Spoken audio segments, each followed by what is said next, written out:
আমার ইউটিউব চ্যানেলে আপনাদের সকলকে স্বাগতম।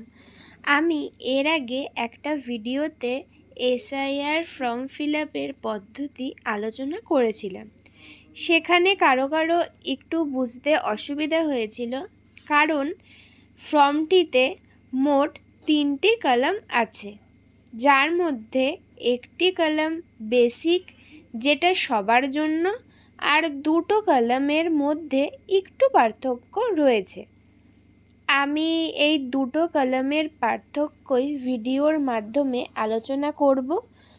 একটা কলাম 2002-এর ভোটার লিস্টে যাদের নাম আছে তাদের জন্য, আর একটি 2002 সালের ভোটার লিস্টে যাদের নাম নেই তাদের জন্য।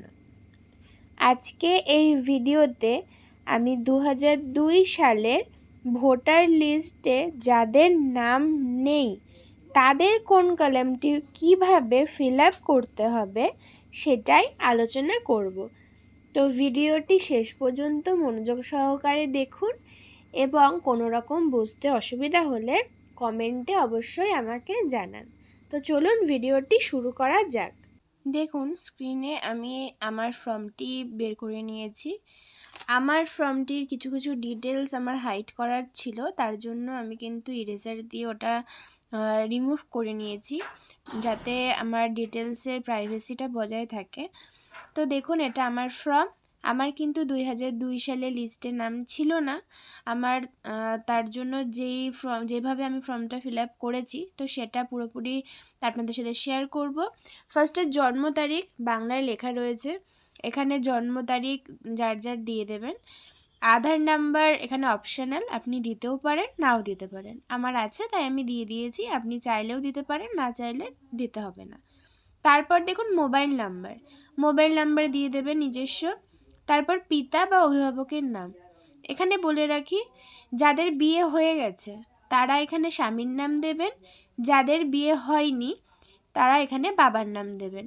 আমি এখানে আনম্যারিড, তার জন্য আমি বাবার নাম দিয়েছি। তারপর পিতা বা অভিভাবকের এপিক নং, মানে যার নাম আপনি গার্জিয়ান হিসেবে দিচ্ছেন, আপনার স্বামী হতে পারে বা আপনার বাবা হতে পারে। তো সেই ক্ষেত্রে তার এখানে ভোটার আইডিটা কিন্তু নিচে লিখে দিতে হবে।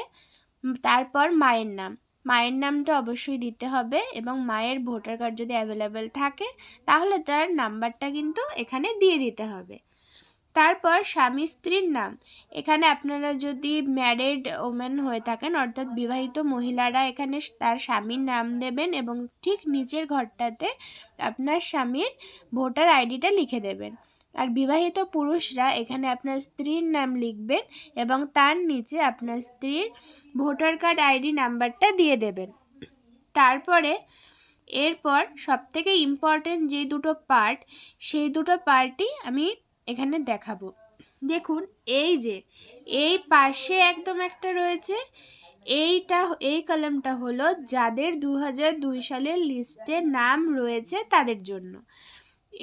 এর মধ্যে কিন্তু বলে রাখি, এই দুটো কলামের মধ্যে যে কোনো একটা কলাম কিন্তু ফিল আপ করতে হবে, দুটোই কিন্তু করা যাবে না।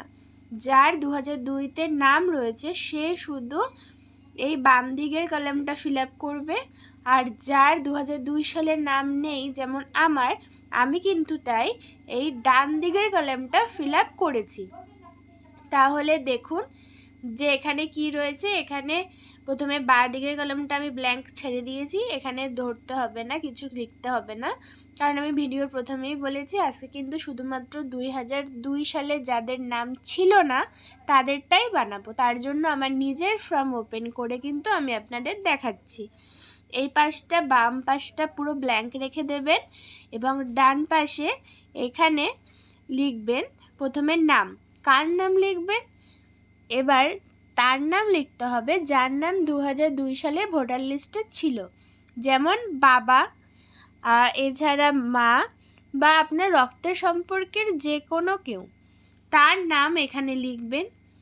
তার এপিক নং অর্থাৎ ভোটার আইডি নাম্বারটা তার নিচে লিখবেন।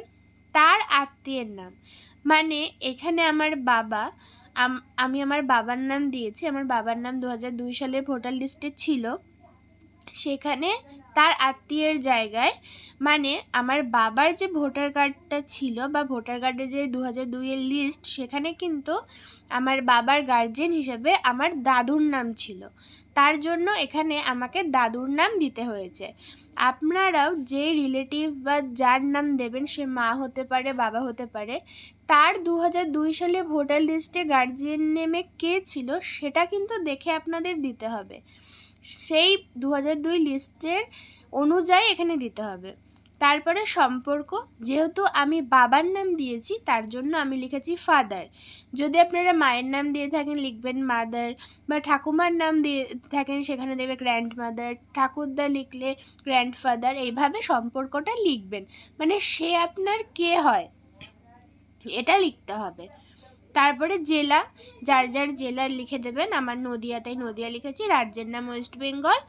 আর আমার বিধানসভা ক্ষেত্রের নাম হলো রানাঘাট পশ্চিম, তার জন্য আমি রানাঘাট পশ্চিম লিখেছি। তারপর বিধানসভা ক্ষেত্রের নাম্বার। আচ্ছা, এখানেও একটু বোঝার বিষয় আছে। এই যে 3টে ঘর, বিধানসভা ক্ষেত্রের নাম্বার, বিধানসভা ক্ষেত্রের নাম, অংশ নাম্বার আর ক্রমিক সংখ্যা, এই 3টে একটু বোঝার আছে। বিধানসভা ক্ষেত্রের নাম্বার আপনাদের কিন্তু এই যে এসআইআর ফর্মের কপিটা দিয়েছে সেটার উপরে কিন্তু লেখা রয়েছে, কিন্তু আমাদের একটু বোঝার একটু দরকার, সেটা হলো এটা 2002 সালের অনুযায়ী কিন্তু লিখতে হবে। এটা কিন্তু কখনোই, এই যে আমার প্রিন্ট কপিটা এসেছে এখানে কিন্তু অলরেডি লেখা রয়েছে, আমি একটু দেখিয়ে দিই সুবিধার জন্য। এই যে এই উপরে কিন্তু পুরোটা লিখে দিয়েছে, ক্রমিক সংখ্যা, অংশ নাম্বার সব লিখে দিয়েছে, কিন্তু এটা কিন্তু বর্তমান, মানে আমার 2025 সালে দাঁড়িয়ে যেটা এখন রয়েছে সেটা, কিন্তু আমাকে কিন্তু সেই 2002 সালের অনুযায়ী দিতে হবে, কারণ আমি এখানে এই কলামটিতে আমার বাবার নাম ফিল আপ করেছি, অর্থাৎ বাবা 2002 সালে কিন্তু ভোট দিয়েছে, তো সেই অনুযায়ী এর আগের ভিডিওতে দেখিয়েছি কিভাবে 2002 সালের ভোটার লিস্টটা আপনারা ডাউনলোড করবেন। তো সেই দেখে দেখবেন একদম প্রথম পেজটাতেই কিন্তু রয়েছে বিধানসভা ক্ষেত্রের নাম্বার, অংশ নাম্বার আর ক্রমিক সংখ্যা। এই ক্রমিক সংখ্যাটা 2002 সালের লিস্টে আমার বাবার নাম যত নাম্বারে ছিল সেই অনুযায়ী দিয়ে দিতে হবে। আর সর্বশেষ নিচে এখানে তারিখ দিয়ে নিজের সইটা করে দেবেন, ব্যাস ফর্ম ফিল আপ কমপ্লিট। আর উপরে শুধু ছবিটা আটকে দিতে হবে, ব্যাস। আমাদের এরকম দুটো করে কপি দিচ্ছে, এরকম ব্ল্যাক অ্যান্ড হোয়াইট প্রিন্টে, তো 2টো কপি কিন্তু ফিল আপ করতে হবে, একটা বিএলওকে সাবমিট করতে হবে আর একটা নিজের কাছে পরবর্তী কাজের জন্য রেখে দিতে হবে। তো এই ছিল আজকের ভিডিওটি ভালো লেগে থাকলে, আপনাদের উপকার হয়ে থাকলে অবশ্যই ভিডিওটি লাইক করবেন এবং অন্যদের সাথে শেয়ার করবেন। Please like, comment and share. নমস্কার।